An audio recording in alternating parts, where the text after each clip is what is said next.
நிஜமா எனக்கு புரியலங்க. நானும் ஒரு வீடியோவா பார்த்து தான் போடுறேன். சும்மா ஏனோ தானோன்னெல்லாம் போடுறதில்ல.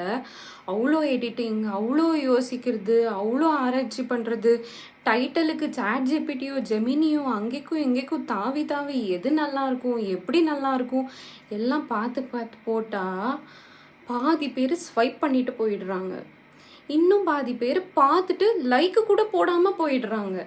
இன்னும் சில பேர் சரி ஏன்னா ஏதோ பாவம் அப்படின்னு சொல்லிட்டு ஒரு லைக் போட்டுட்டு போகிறாங்க. ஒரே ஒருத்தர் தாங்க, ஒரு வீடியோவுக்கு ஒருத்தர் தான் அந்த சப்ஸ்கிரைப் பட்டனை தட்டுறாங்க. இப்படி இருந்தால் நான் 1000 சப்ஸ்கிரைபர்ஸ் எப்போ வாங்குறது? நான் 4000 வாட்ச் ஹவர்ஸ் எப்போ கம்ப்ளீட் பண்ணுறது? அப்படின்னா கடைசி வரைக்கும் எனக்கு அந்த மானிட்டைசேஷன்ன்ற ஆப்ஷனே கொடுக்காது இந்த யூடியூப். அப்படி தானே?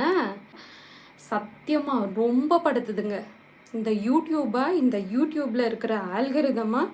எனக்கு எதுவுமே தெரியல. உங்களுக்கு தெரிஞ்சால் சொல்லுங்கள். என் வீடியோஸை பார்த்துட்டு நீங்களே சொல்லுங்கள், நான் கரெக்டாக போட்டுன்னு இருக்கேனா இல்லையான்னு.